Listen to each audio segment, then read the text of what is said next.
नमस्कार। मैं अजय कुमार त्रिपाठी एक बार पुनः अपने नए वीडियो के साथ। यह वीडियो मैंने 9 संवत्सर पर बनाया है। जैसा कि हम सभी जानते हैं कि 9 संवत्सर चैत्र शुक्ल प्रतिपदा विक्रम संवत 2079 का प्रारंभ आज हो गया है। इस वीडियो को मैंने अपने विश्वविद्यालय गोविंद बल्लभ पंत कृषि एवं प्रौद्योगिक विश्वविद्यालय की सांस्कृतिक चेतना परिषद के एक कार्यक्रम नवारंभ पर आधारित किया है। सांस्कृतिक चेतना परिषद और उनकी टीम भारतीय संस्कृति के लिए, सनातन धर्म के लिए सदैव विभिन्न प्रकार के कार्यक्रमों का आयोजन अनवरत रूप से करती रहती है।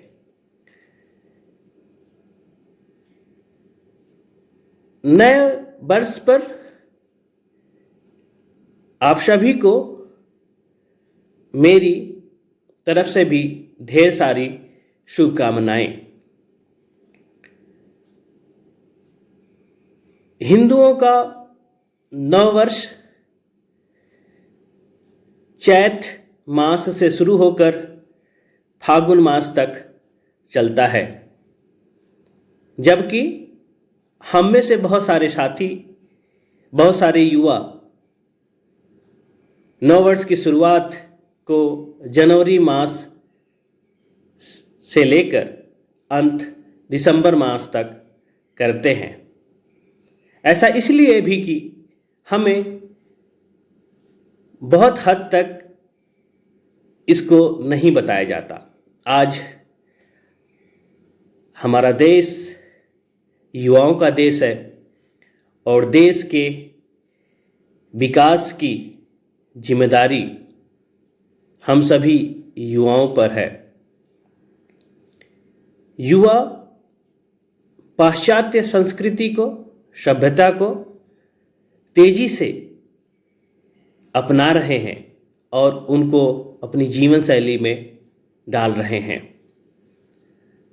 हमारे देश की संस्कृति जो कि पृथ्वी के बनने से ही शुरू हो चुकी थी।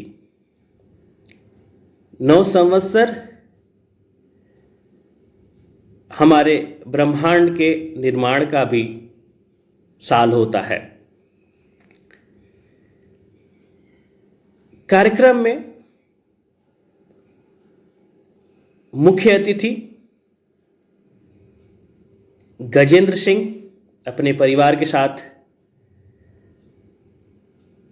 आमंत्रित थे।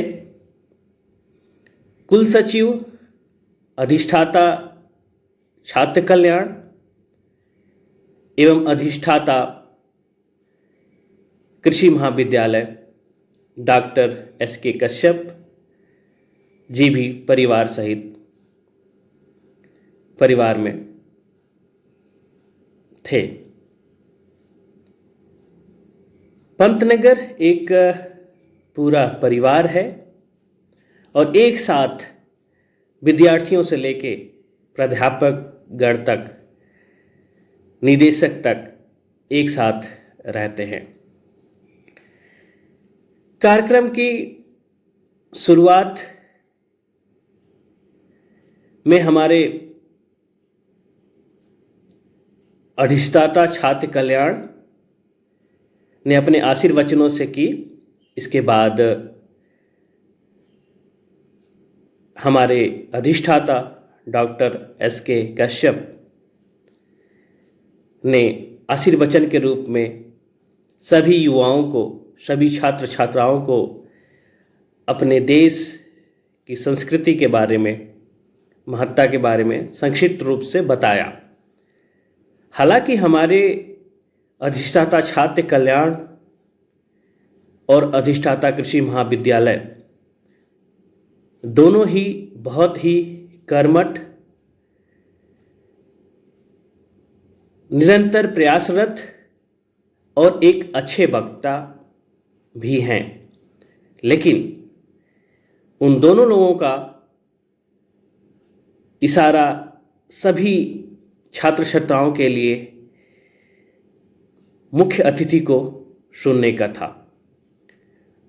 मुख्य अतिथि का जन्म पंतनगर में ही हुआ था और वह एक शासकीय अभिवक्ता हैं उत्तराखंड के। मुख्य अतिथि ने अपने उद्बोधन में सबसे पहले चौहद्दी की बात की कि किसी भी जमीन की चौहद्दी होती है, लेकिन हमारे देश भारत उत्तर से लेकर दक्षिण में हिंद तक है। इसके साथ ही उन्होंने स्वामी विवेकानंद जी के एक जीवन की एक घटना का जिक्र किया जो कि किताबों में मिलता है। सन 1892 में शिकागो के उद्बोधन के बाद हम सभी के स्वामी जी काफ़ी विख्यात हो चुके थे। उसके ठीक 2 साल बाद अमेरिका में एक संगोष्ठी में स्वामी जी को बोलने के लिए आमंत्रित किया गया। तत्पश्चात एक पत्रकार बंधु ने उनसे पूछा कि स्वामी जी, आप बहुत अच्छा व्याख्यान देते हैं, हम सभी को यह भी बताएं कि आपका भारत देश कब आज़ाद होगा। स्वामी जी मौन होते हैं। पुनः एक बार पत्रकार बंधु ने उनसे पूछा कि आप मौन क्यों हैं, इसका जवाब दीजिए। इसके बाद स्वामी जी ने कहा कि आपने हमसे प्रश्न तो एक पूछा है, लेकिन इसके 2 से अधिक जवाब हैं हमारे पास। उन्होंने कहा कि उस समय के ठीक 50 साल बाद भारत के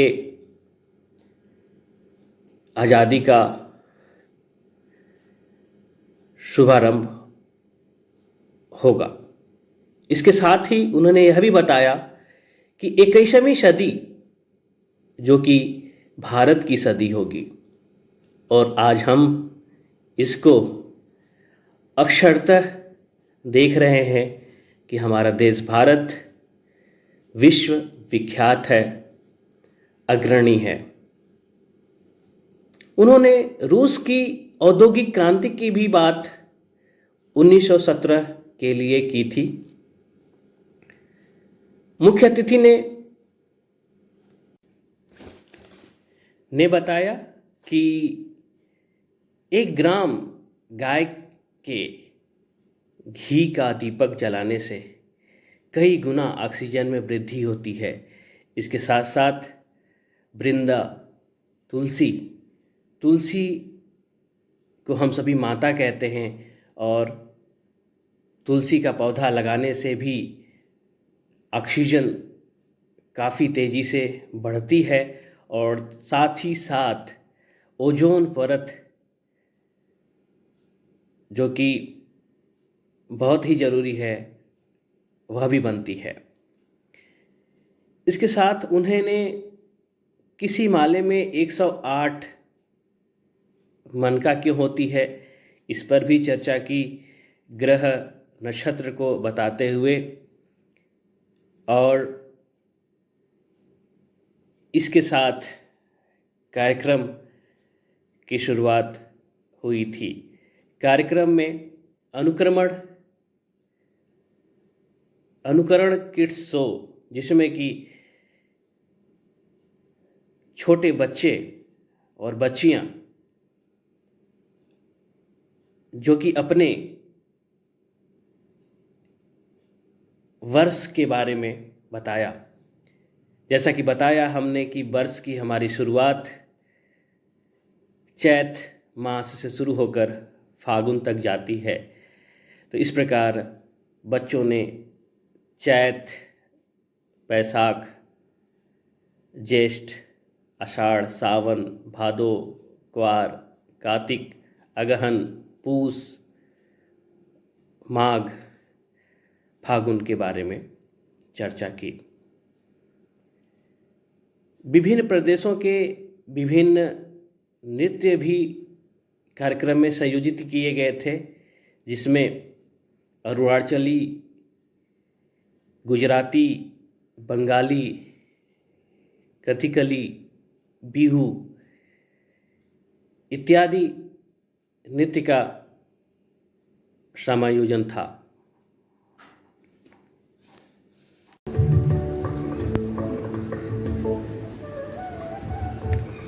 नमस्ते, मेरा नाम नमिता है।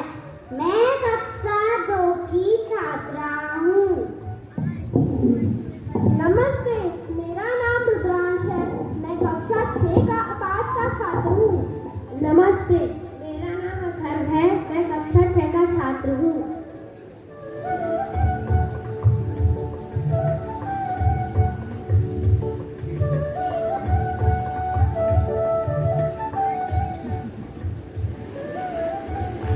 नमस्ते, मेरा नाम गीता है। मैं कक्षा 3 की छात्रा हूँ। नमस्ते, मेरा नाम तेजस है। मैं कक्षा 2 का छात्र हूँ।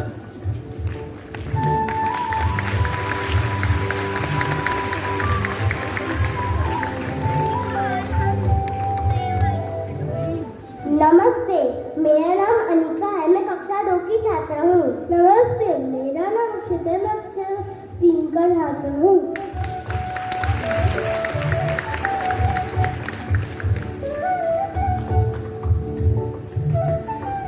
नमस्ते, मेरा नाम विद्यांशी है।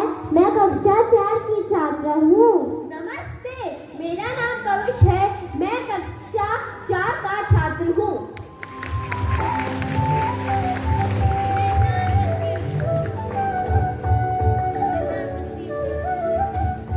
नमस्ते, मेरा नाम वृंदा है। मैं कक्षा 2 की छात्रा हूँ। नमस्ते, मेरा नाम प्रत्युष है। मैं कक्षा 2 का छात्र हूँ।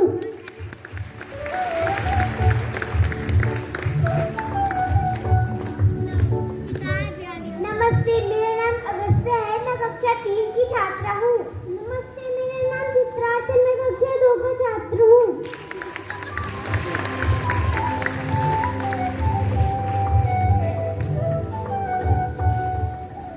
नमस्ते, मेरा नाम अर्पिता है। मैं कक्षा 3 की छात्रा हूँ। नमस्ते, मेरा नाम शिहान है। मैं कक्षा 5 का छात्र हूँ।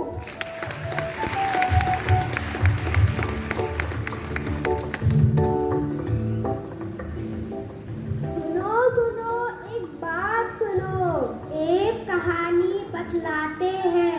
नए वर्ष पर नई पहल कर हिंदी महीने सिखलाते हैं।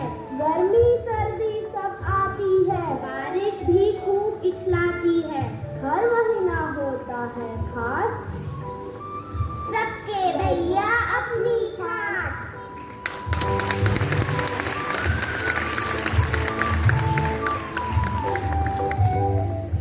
प्रथम महिला कर्नवश का इलाज लाइने ने सूखे पेड़ों में खट्टी मीठी की धूप पिलाई। दूसरा मार्गदर्शा का आता दर्शा की साथ ले आता। जन जन रोज करे बचाता, खेतों में खरीफ फसल कटवाता।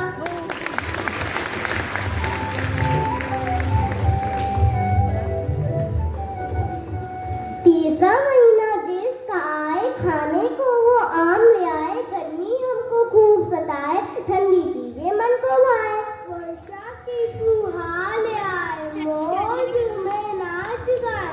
आषाढ़ के 4था महीना है, हर दिल खिले और मुस्कुराए।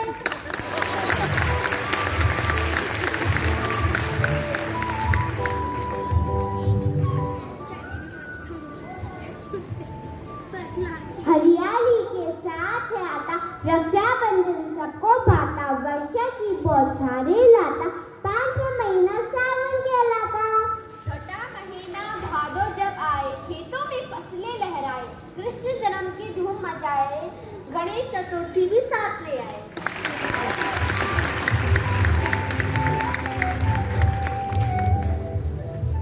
भीनी भीनी सी सर्दी हो रात, लाभी चलती हो, दशहरा मेला देखने जाए, जब 7वां माह अश्विन आ जाए। 8वां माह कार्तिक का आता, संग अपना दीपावली ले आता, हर कोई घर में दीप जलाता, आंगन को रंगोली से सजाता।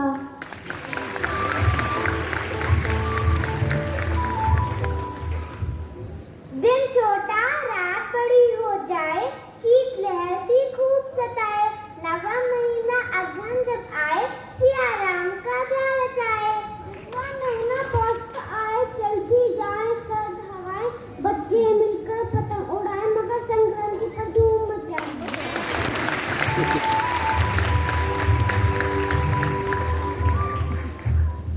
11वां महीना माँ के लायक,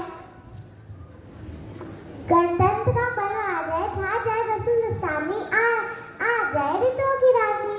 रंग बिरंगे फूलों का गहना बनता प्रकृति का श्रृंगार है, फागुन का महीना 12वां लाता होली का त्योहार है।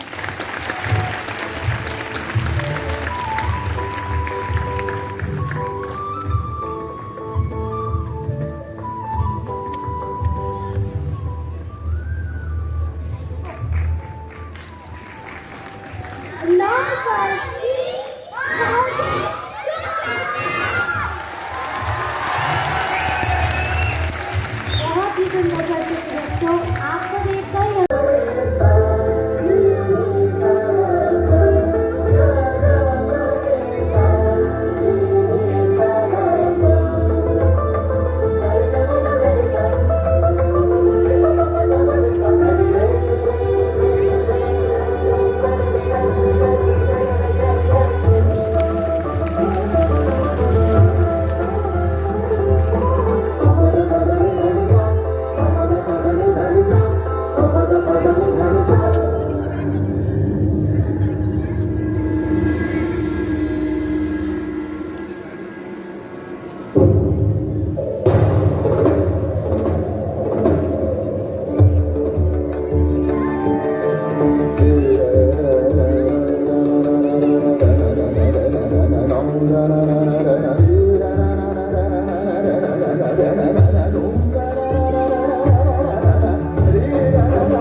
अनन्य भक्ति से व्याप्त यह भारत देश उत्तर में अनेकों पर्वतों की श्रेणियों को छूता, जो दक्षिण के सुदूर मैदानों तक जाता, पश्चिम में रेगिस्तान की गर्मी को सहता, यह देश पूरब में वर्षा के साथ मयूर बन ठहरता और इसके पग पग पर बदलती भाषा, बोली, पोशाक, खान पान, रहन सहन, ज्ञान विज्ञान, कला इत्यादि में सुसज्जित विविधताओं में एकता से शोभायमान या विशिष्टतम भारतीय संस्कृति।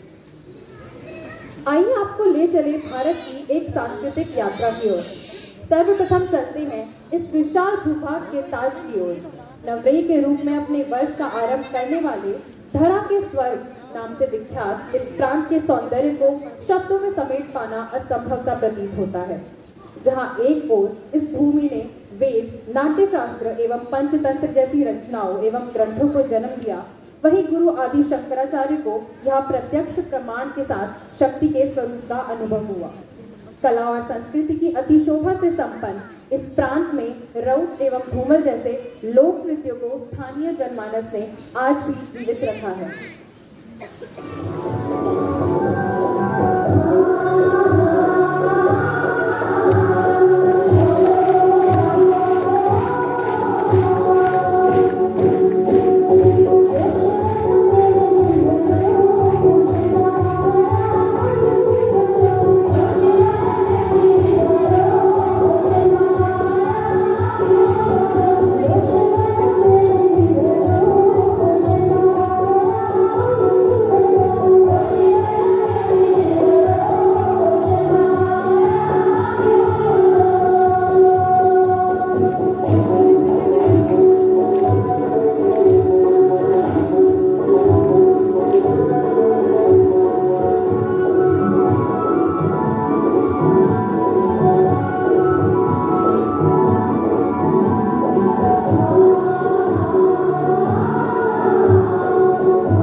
वाला यह प्रांत भारतीय खूबसूरती की अनोखी धरोहर है।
ग्रेगोरियन कैलेंडर में, जो कि जनवरी से लेकर दिसंबर तक शुरू होता है, उसमें केवल दिनांक और वार का जिक्र होता है, जबकि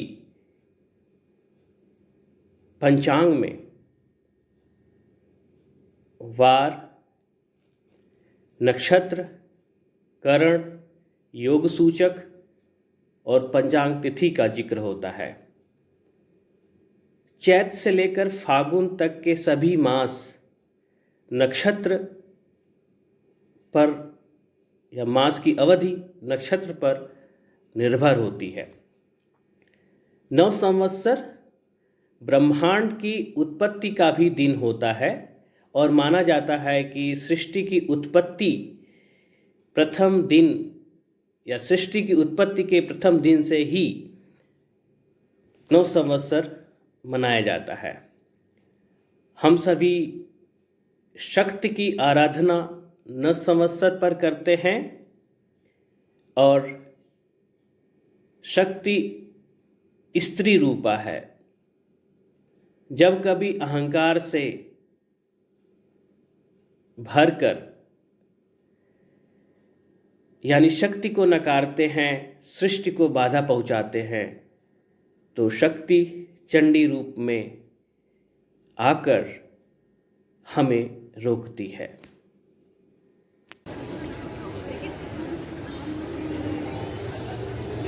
ये सर कहाँ जा रहे? दिख नहीं रहा है क्या? सामने वेटिंग हॉल लिखा है तो वहीं जाऊंगा ना। अभी हॉल फुल है सर, बाद में आना। वाह, एक और रिजेक्शन।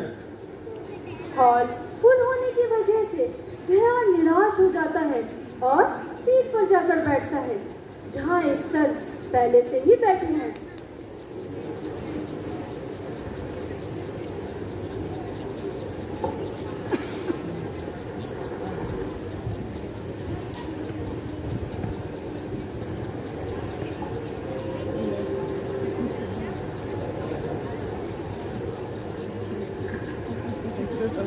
सामान हटाओ। प्रभु, आज हटा लोगे सामान?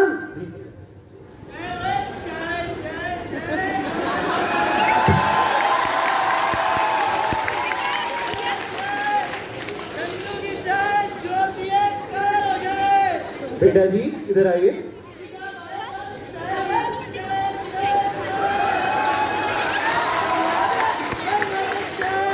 जी लगा दीजिए।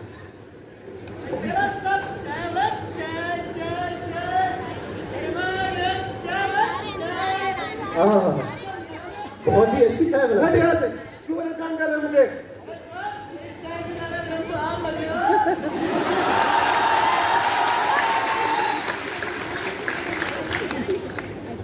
बंधु, आखिर किस बात से विचलित हो? मैं हर उस बात से विचलित हूँ जो मेरे जीवन में घटित हो रही है। कहते हैं दुख बांटने से कम होता है, असफलता है मेरा दुख, क्या उससे बांटो आपके साथ? धीरे धीरे रे मना, धीरे सब कुछ होए, माली पीछे सौ खड़ा ऋतु आए फल हो। ऐसा है ना प्रभु, अपना ज्ञान अपने पास रखिए। मैंने अपने जीवन में बहुत नॉलेज गेन कर ली है।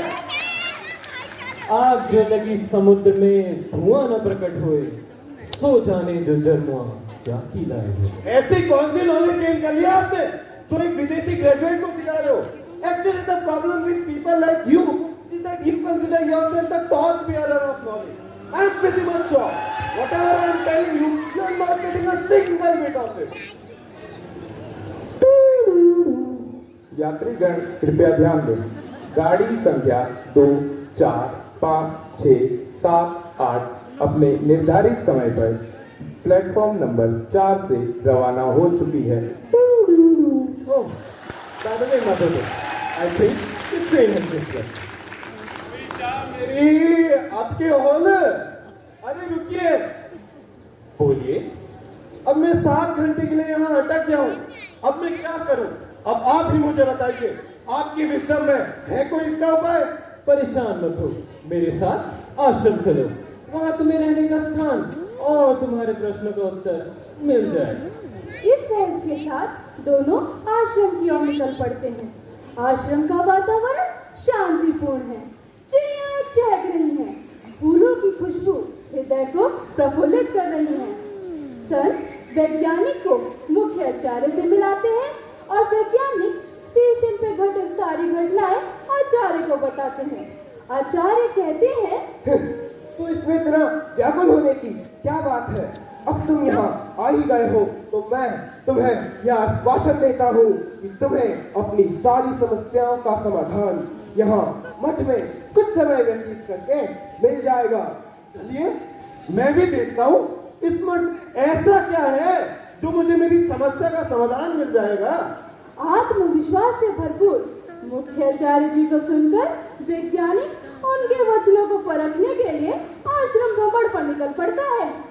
मुख्याचार्य के कक्ष से निकलते ही वैज्ञानिक पास में कुछ सज्जनों को हंसता हुआ देख उनके पास जाता है।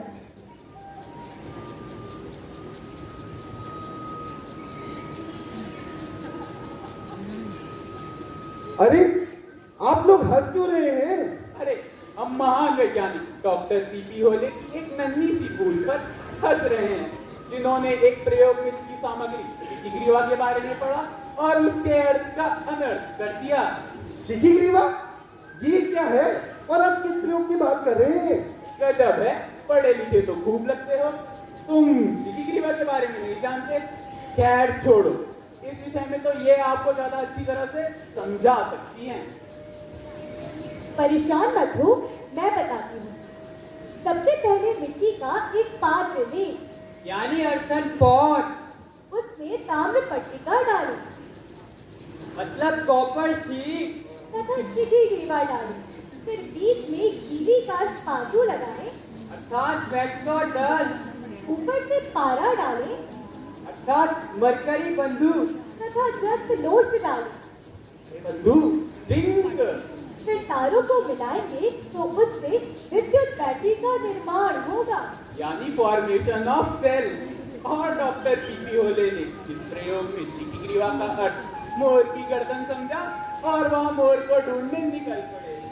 परंतु बाद में उन्हें क्या हुआ, शिखी ग्रीवा का अर्थ मोर की गर्दन नहीं परंतु मोर की गर्दन के समान रंग वाला पदार्थ कॉपर सल्फेट है। अरे आप ये सब क्या बता रहे हैं? मैंने तो पढ़ा है सेल का आविष्कार वोल्टा ने किया है। अरे ये तो वह है जो तुमने पढ़ा है, परंतु समय निकालकर कभी हमारे भारतीय शास्त्रों और वेदों की तरफ देखा होता तो तुम्हें पता चलता कि विद्युत बैटरी का वर्णन तो ऋषि अगस्त्य ने 5वीं शताब्दी से पहले ही अगस्त्य संहिता में कर दिया था। यह बात सुनकर वैज्ञानिक अचंभित रह जाता है। उसे ये बात हजम नहीं हुई तो वह वहां से चला जाता है।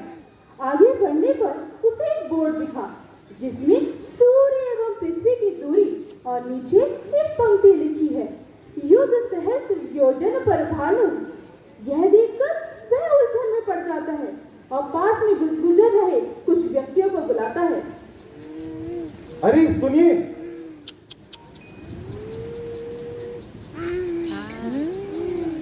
ये आपने सूर्य और धरती के मध्य की दूरी लिखी है, ये तो ठीक है, किंतु इसके नीचे वाक्य क्या लिखा है? अरे विलायती बाबू, आपने पढ़ी सारी विदेशी किताबें, भला आप इस वाक्य से कैसे परिचित होंगे? यह वाक्य युग सहस्त्र योजन पर भानु सूर्य एवं पृथ्वी के मध्य की दूरी को दर्शाता है। किंतु यह वाक्य तो विदेशी साइंटिस्ट ने दिया था। यदि आपने भारतीय संस्कृति के बारे में जाना होता तो आपको ज्ञात होता गोस्वामी तुलसीदास जी ने सदियों पूर्व यह वाक्य जन जन का वाक्य बना दिया था। इसका अर्थ ये आपको बताएंगे। युग सहस्त्र योजन पर भानु, इसका अर्थ एक युग 12,000 वर्ष, एक सहस्त्र 1,000 व एक योजन 8 मील। इन सभी को आपस में गुणा करने पर हमें सूर्य एवं पृथ्वी के मध्य की दूरी, जो लगभग 15 करोड़ किलोमीटर है, प्राप्त होती है। ये तथ्य वैज्ञानिक को और असमंजस में डाल देते हैं और उसका दिमाग उथल पुथल हो जाता है। इस प्रसंग के बाद वैज्ञानिक और परेशान होता है और बिना कुछ कहे आगे बढ़ जाता है। आगे चलकर उसे कुछ लोग योग मुद्रा में दिखते हैं।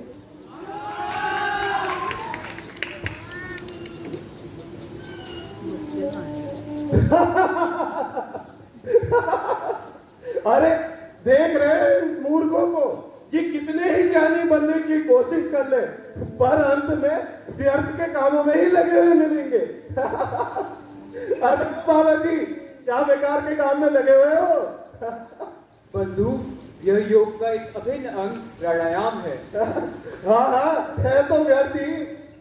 अरे रुकिए रुकिए तो सही, हम आपको इसका महत्व बताते हैं। चलिए ये भी देख लेते हैं। बैठिए, हमारे साथ ब्राह्मणी योग करें और इससे होने वाले लाभ जानें। किंतु यह योग होगा कैसे? अपना आसन ग्रहण करें और आराम से बैठ जाएं। अपनी आंखें बंद करें। अपने मुंह को बंद करके गहरी श्वास लें। प्रयास करें आपकी रीढ़ की हड्डी सीधी रहे और मन शांत। अपने अंगूठे से कानों को बंद करें व बाकी उंगलियों से आंखों आंखें ढक लें। अब मधुमक्खी के गुनगुनाने की ध्वनि के साथ धीरे धीरे श्वास छोड़ें। अपने मन को एकाग्र कर शांति का अनुभव करें। अब अपनी दोनों हथेलियों को आपस में मलें और आंखों में लगाएं। अब धीरे धीरे अपनी आंखें खोलें। और ऐसे ही वैज्ञानिक कुछ दिन आश्रम में ही व्यतीत करता है। फिर एक दिन जब वे ध्यान मुद्रा में होता है, तब मुख्य आचार्य और संत उससे आकर मिलते हैं।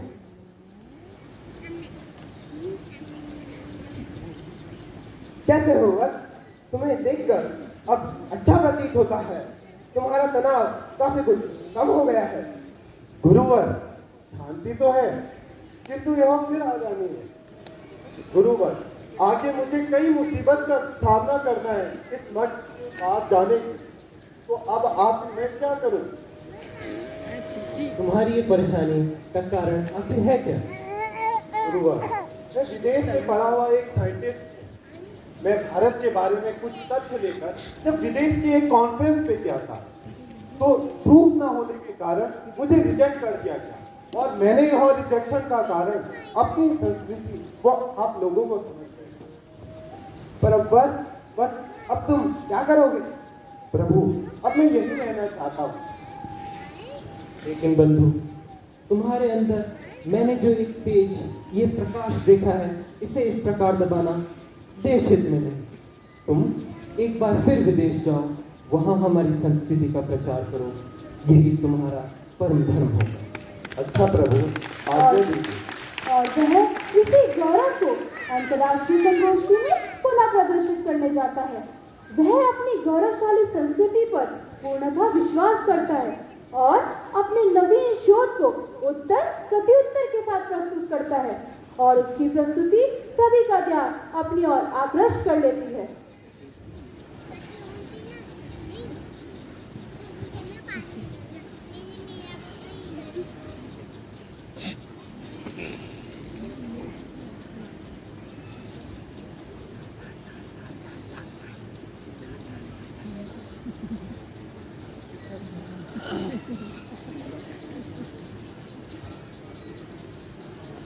Welcome. Let's see what you have to say.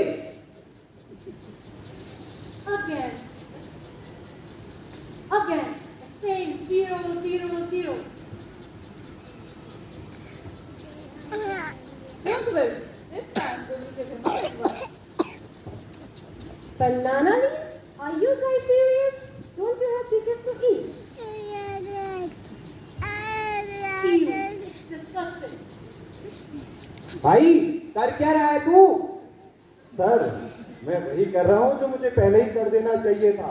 जहाँ तक बात आई केले के पत्तों में खाना खाने की, तो सर मैं आपको बता देना चाहता हूँ, केले के पत्तों में पॉलीफिनॉल्स होते हैं, जो कि नेचुरल एंटीऑक्सीडेंट है। इसका अर्थ यह हुआ कि केले के पत्तों में खाना खाने से कैंसर जैसी बीमारी से भी बचा जा सकता है। जी हाँ, कैंसर जैसी भारी बीमारी। आगे देखेंगे तो आपको पता चलेगा कि तांबे के बर्तन में रखा गया हुआ पानी थायराइड एवं घुटने में दर्द से भी बचाता है। और तो और आधुनिकता में जी रहे आप सभी लोगों को पता ही होना चाहिए कि प्लास्टिक सर्जरी जैसी पेचीदा प्रक्रिया के नियम भी भारत के एक महान ऋषि सुश्रुत ने 700 ईस्वी पूर्व सुश्रुत संहिता में दे दिए थे। और ऐसे ही अनेकों वर्णन किए हैं मैंने अपनी रिसर्च में, जो कि काफी है भारत का महत्व आप सभी को बताने के लिए। It was indeed a good presentation. It's quite a surprise. Last time presented your research with zero evidence, but this time got solid proof.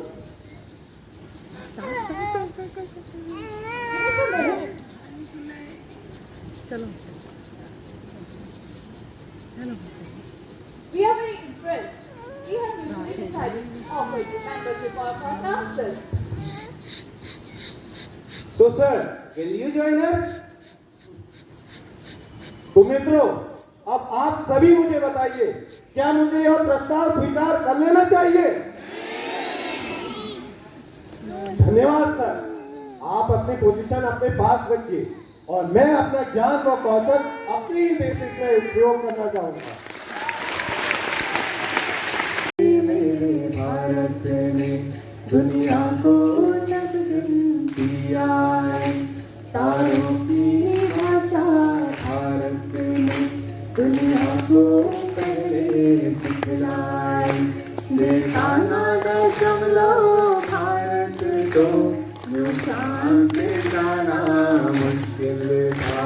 धरती और चांद की दूरी का अंदाजा लगाना मुश्किल था।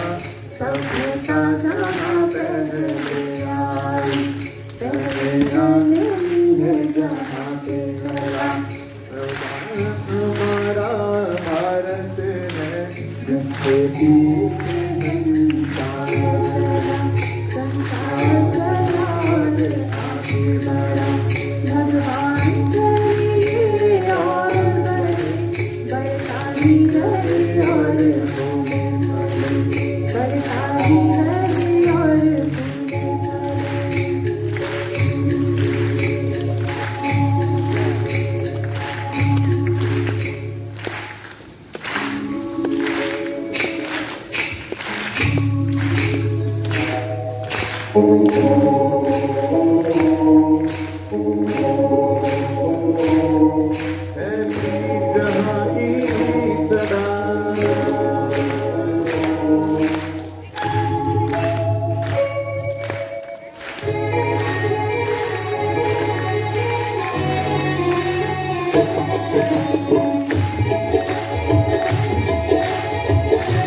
तो मैम हुआ गवारम 2079 का समापन।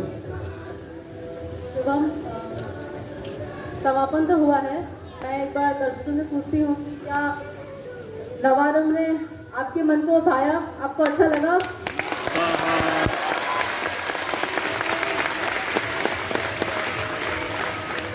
शुभम, ये समापन है नवारंभ 2079 के कार्यक्रम का। राष्ट्रीय धरोहर की संरक्षक यह युवा पीढ़ी यदि इसी प्रकार अपनी जड़ों से जुड़ी रही तो सहस्त्रों वर्ष पूर्व बनी अपनी सभ्यता का अस्तित्व आने वाले असंख्य वर्षों तक जीवित रह पाए। अंत में मैं कहना चाहूंगी,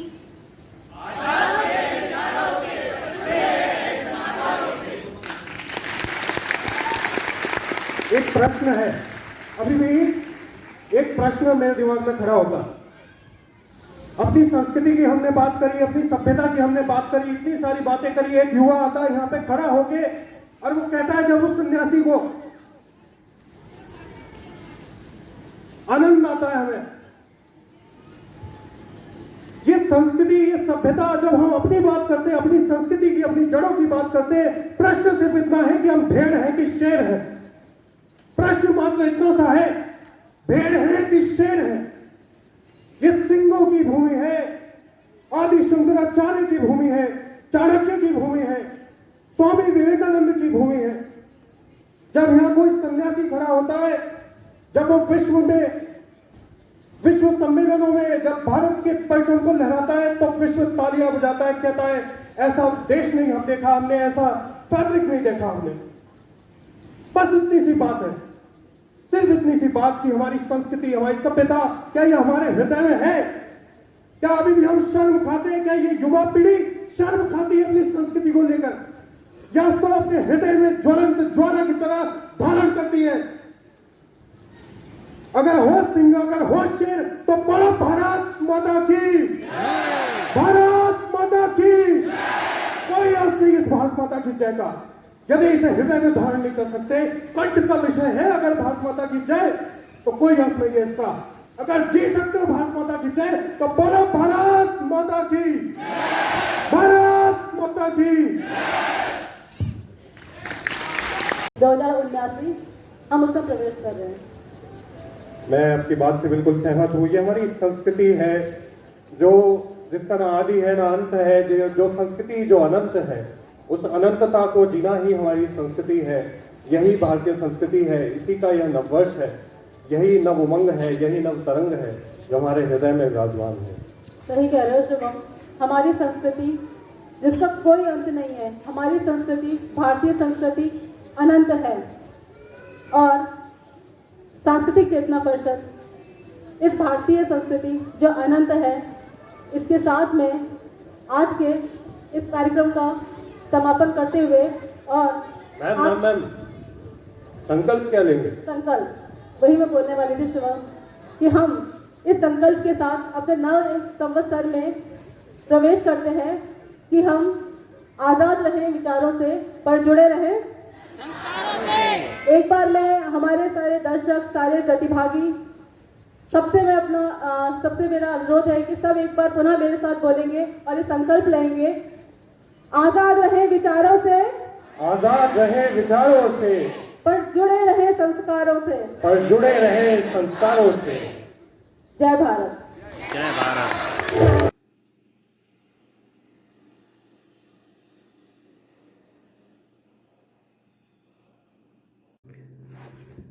सांस्कृतिक चेतना परिषद